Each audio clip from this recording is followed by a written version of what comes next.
এবং তার সাথে কি হবে, হোসনে সব ভয় সব, অর্থাৎ পেশেন্ট আসবে কিন্তু পেশেন্ট এসে বলবে ডাক্তারবাবু আমি ঠিকভাবে কথা বলতে পারছি না, তো এই টাইপের সমস্যাটা হবে। ওকে, তারপরে আমরা টেস্ট কি কি করতে পারি আজকে আলোচনা করবো 10th ক্রেনিয়াল নার্ভ সম্বন্ধে, যার অপর নাম হলো ভেগাস নার্ভ।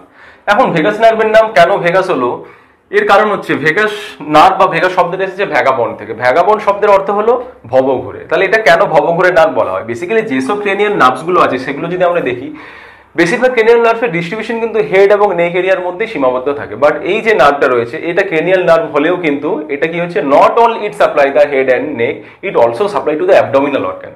অর্থাৎ এটা হেড এবং নেক বাদ দিয়ে আমাদের হার্ট এবং অ্যাবডোমিনাল যেসব অর্গানগুলো রয়েছে তাকেও সাপ্লাই দেয়। এই জন্য যেহেতু যখন সায়েন্টিস্টরা এটা আবিষ্কার করছিল, যখন এর ডিস্ট্রিবিউশন দেখছে তো অনেক জায়গাতে ডিস্ট্রিবিউশন হচ্ছে, মানে এটা তো ভবঘুরের মতো মনে হচ্ছে, সব জায়গাতেই এ সাপ্লাই দিচ্ছে, তার মানে তখন বিজ্ঞানীরা ঠিক করলো যে এর তাহলে নাম আমরা দিয়ে দিই ভেগাস নার্ভ। ওকে, তাহলে অলরেডি জেনে গেছে vagus nerve is a 10th cranial nerve এবং this is a mixed nerve. So mixed nerve মানে it is both property, sensory প্রপার্টিও থাকবে এবং মোটর প্রপার্টিও থাকবে। তাহলে প্রথমে সেন্সারি প্রপার্টিটা জেনে নেব, এবং সেন্সারি প্রপার্টি যখন আলোচনা করবো তাহলে যে ফাইবারটা আসবে তার নাম হলো অ্যাফারেন্ট ফাইবার। অর্থাৎ অ্যাফারেন্ট ফাইবারের মাধ্যমে কোনো সেন্সটা ক্যারি হয়ে কোথায় চলে আসবে, ব্রেনে আসবে। এবং এখানে তিনটে টাইপের অ্যাফারেন্ট ফাইবার রয়েছে, একটা হচ্ছে special visceral afferent, general visceral afferent এবং জেনারেল সোমাটিক অ্যাফারেন্ট। তাহলে স্পেশাল ভিসারেল অ্যাফারেন্ট কি? স্পেশাল ভিসারেল অ্যাফারেন্ট অর্থাৎ ভিসেরা থেকে স্পেশাল কিছু সেন্স নিয়ে যাবে। কি সেই স্পেশাল সেন্স? এখানে যে স্পেশাল সেন্স নিয়ে যাবে সেটা হলো টেস্ট সেন্সেশন।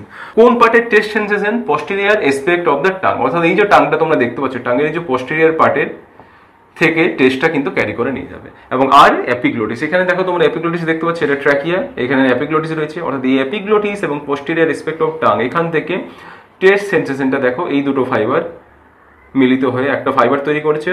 এই ফাইবারটার নাম হলো স্পেশাল ভিসারেল অ্যাফারেন্ট এবং এই ফাইবারটা is a part of the vagus nerve. এবং এটাকে যদি আমরা ফলো করি, এখানে দেখো ইনফিরিয়র গ্যাংলিয়ন একটা সেল বডি তৈরি করেছে এবং তারপরে দেখো সুপিরিয়র গ্যাংলিয়নের মাধ্যমে এসে একটা নিউক্লিয়াস এসে প্রজেক্ট করেছে এবং এই নিউক্লিয়াসের নাম হলো সলিটারি নিউক্লিয়াস।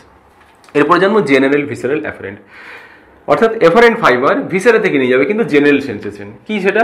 একটা হচ্ছে ক্যারোটিড বডিজ। তাহলে এখানে দেখো ক্যারোটিড বডিজ রয়েছে, ক্যারোটিড বডিজ থেকে দেখো একটা ব্ল্যাক ফাইবার কিন্তু অ্যারাইজ করেছে। কি ফাইবার? এটা হলো জেনারেল ভিসারেল অ্যাফারেন্ট ফাইবার। আর কোথা থেকে অ্যারাইজ করেছে দেখো, ফ্যারিংস, ল্যারিংস, ইসোফেগাস এবং ট্রাকি। এখানে আমি ট্রাকি এবং ইসোফেগাসটা ড্রয়িং করেছি এবং তার সাথে ফ্যারিংস, ল্যারিংস এবং আদার যে অ্যাবডোমিনাল অর্গানগুলো রয়েছে এখান থেকেও কিন্তু এই দেখো এই ব্ল্যাক কালার ফাইবারটাকে যদি আমরা দেখি, এই ফাইবারটা কিন্তু জেনারেল ভিসারেল অ্যাফারেন্ট সেন্সেশনটা ক্যারি করে। এবং এই ব্ল্যাক কালার ফাইবারটাকে যদি আমরা ফলো করি, দেখো এই ফাইবারটা এখানে দিয়ে এসে করে it form the cell body in the inferior ganglion এবং তারপরে সুপিরিয়র গ্যাংলিয়নের মধ্যে দিয়ে এসে কোন নিউক্লিয়াসে প্রজেক্ট করেছে? It also project into the solitary nucleus. দুটো ফাইবার আমরা জেনে নিলাম। এরপরে জানবো general somatic afferent fibre. Touch pain temperature of pinna and external auditory canal. তাহলে এখানে দেখো পিনা দেখতে পাচ্ছ, এখানে এক্সটার্নাল অডিটরি ক্যানাল এবং টিম্প্যানিক মেমব্রেন। এর যে জেনারেল সেন্সেশনটা লাইক টাচ পেন টেম্পারেচারটা, এটা দেখো যে ফাইবার দিয়ে ক্যারি হয়েছে, এটাকে যদি আমি ফলো করি, দেখো ইনফেরিয়র গ্যাংলিয়নে কিন্তু কোনো সেল বডি তৈরি করেনি, it form the cell body in the superior ganglion এবং তারপরে দেখো একটা নিউক্লিয়াস এসে প্রজেক্ট করেছে এবং এই নিউক্লিয়াসের নাম হলো spinal nucleus of the trigeminal nerve which is a 5th cranial nerve. তাহলে তিনটা আমরা অ্যাফারেন্ট ফাইবার সম্বন্ধে জেনে নিলাম। এবারে অবভিয়াসলি মোটর ফাইবার সম্বন্ধে জানবো।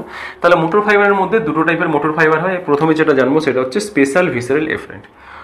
তাহলে স্পেশাল ভিসারেল এফারেন্ট কোথা থেকে অ্যারাইজ করে? It arise from the nucleus ambiguus. তাহলে নিউক্লিয়াস অ্যাম্বিগুয়াস মানে এখানে যে গ্রিন কালারের নিউক্লিয়াসটা তোমরা দেখতে পাচ্ছ, তাহলে দেখো গ্রিন কালার নিউক্লিয়াস থেকে একটা ফাইবার অ্যারাইজ করেছে এবং এই ফাইবারটা হলো স্পেশাল ভিসারেল এফারেন্ট ফাইবার। এবং এই ফাইবারটাকে যদি আমরা ফলো করি, দেখো সুপিরিয়র গ্যাংলিয়ন এবং ইনফেরিয়র গ্যাংলিয়নের মধ্যে দিয়ে এসে তারপরে এখানে এসে দেখো দুটো পার্টে ভাগ হয়ে গেছে। এখানে দেখো একটা পার্টে ভাগ হয়ে গেছে এবং এখানে একটা পার্টে ভাগ হয়ে গেছে, অর্থাৎ দুটো ব্রাঞ্চ দিয়েছে।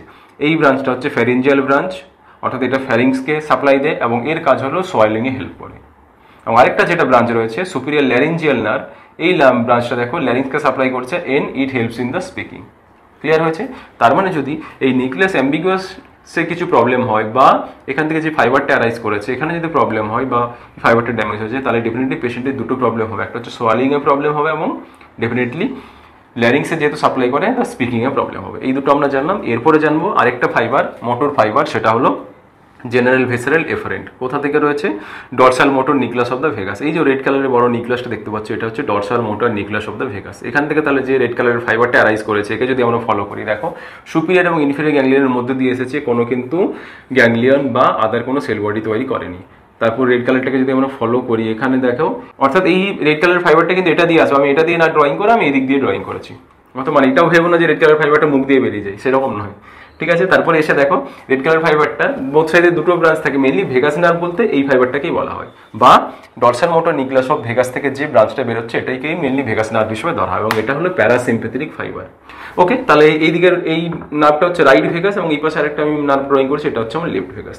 তাহলে রাইট ভেগাসটাকে যদি আমরা ফলো করি, এখানে এসে দেখো একটা ব্রাঞ্চ দিয়েছে ফর ল্যারিংসের জন্য, এবং এখানে দেখো একটা ব্রাঞ্চ গেছে কার জন্য, কার্ডিয়াক প্লেক্সাসের জন্য, আর একটা ব্রাঞ্চ দিয়েছে কাকে, পালমোনারি প্লেক্সাস। অর্থাৎ কার্ডিয়াক প্লেক্সাস থেকে হার্টে সাপ্লাই চলে যাবে, পালমোনারি প্লেক্সাস থেকে আবার কিন্তু লাংসে সাপ্লাই যাবে।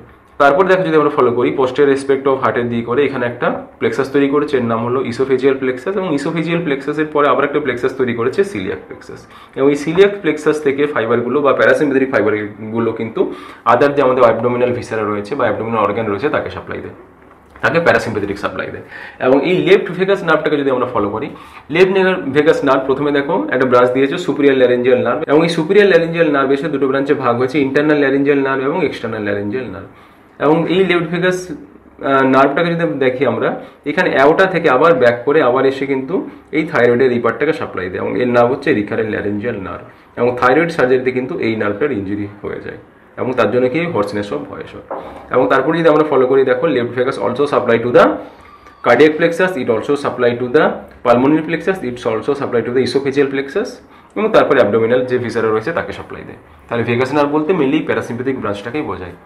ওকে, তাহলে আমরা কি কি জানলাম, তাহলে আমরা সেন্সারি পার্টগুলো জেনে নিলাম এবং মোটর পার্টগুলো জেনে নিলাম, এবং ভেগাস নার্ভের কি ফাংশন হয় সেটাও জেনে নিলাম। এখন তাহলে যদি ভেগাস নার্ভের ইঞ্জুরি হয় এবং বা ভেগাস নার্ভ যদি ড্যামেজ হয়ে যায়, তাহলে পেশেন্ট যদি যে সিমটম নিয়ে আসবে সেটা আমরা জানবো। তাহলে দেখো এই ফাইবারটা যদি ড্যামেজ হয়েছে, এখানে কি বলেছিলাম, এটা কোন ফাইবার ছিল, ফ্যারিংসের ফাইবার, সোয়ালিং এ হেল্প করে। তাহলে পেশেন্ট কি বলবে, সোয়ালিং করতে পারছে না, অর্থাৎ যখনই খাবার খাচ্ছে খাবারটা কিন্তু নাকের দিকে চলে আসে, যেটাকে কি বলা হয়, নেজাল রিগার্জিটেশন অফ ফুড বলা হয়। এবং এরপর এখানে যদি খেয়াল করি, এখানে যে ব্রাঞ্চটা ছিল সুপিরিয়র ল্যারেঞ্জিয়াল নার্ভ, এই ব্রাঞ্চটা কাকে সাপ্লাই করে, ল্যারিংসে, এবং এখানে স্পিকিং এ হেল্প করে। তাহলে পেশেন্টের কিন্তু স্পিকিং এ প্রবলেম হবে, অর্থাৎ এগ বা পেশেন্টকে যদি বলা হয় এগ বলতে, পেশেন্ট কি বলবে এগ, বা পেশেন্টকে যদি বলা হয় রাম বলতে, পেশেন্ট বলবে রাম। এবং তার সাথে কি হবে, হোসনে সব ভয়েস হবে, অর্থাৎ পেশেন্ট আসবে কিন্তু পেশেন্ট এসে বলবে ডাক্তারবাবু আমি ঠিকভাবে কথা বলতে পারছি না, তো এই টাইপের সমস্যাটা হবে। ওকে, তারপরে আমরা টেস্ট কি করতে পারি, টেস্ট যেটা করবো সেটা হচ্ছে পেশেন্টকে বলবো মুখটা ওপেন করুন, পেশেন্ট মুখ ওপেন করবে, এবং মুখ ওপেন করার পর পেশেন্টকে বলে আপনি এইভাবে বলেন, এবং যখন বলবে আমরা তখন পেশেন্টের ফ্যারিংস এবং ল্যারিংসটা ভালোভাবে চেক করবো, এবং সেখানে দেখবো যে কোনো আর্চ অফ প্যালেটটা ইকুয়াল রয়েছে কিনা, নাকি সেখানে কোনো সাইডে ফ্ল্যাট হয়ে গেছে। যদি ইকুয়াল থাকে দ্যাট ইজ নর্মাল, এবং যদি ফ্ল্যাট হয়ে যায় that indicates the abnormal or pathology in the vagus nerve. আর কি আমরা চেক করতে পারি, ফ্যারিঞ্জিয়াল রিফ্লেক্স, ফ্যারিঞ্জিয়াল রিফ্লেক্স আমি 9th ক্রেনিয়াল নার্ভে পড়িয়েছিলাম, সেটা একবার দেখে নাও। আর করা হয় ল্যারিঞ্জিয়াল রিফ্লেক্স, এবং তার সাথে visceral function of the 10th cranial nerve, এগুলো কিন্তু এক্সামিনেশন করা হয়। তোমাদের এক্সামে কিন্তু ভেগাস নার্ভের এক্সামিনেশন করতে বলা হয় না, এমনি থিওরিতে প্রশ্ন করা হতে পারে। ওকে, তাহলে আমরা জানলাম ভেগাস নার্ভের অ্যানাটমি, ফাংশন এবং এর এক্সামিনেশন সম্বন্ধে। ওকে, চলো, থ্যাংক ইউ।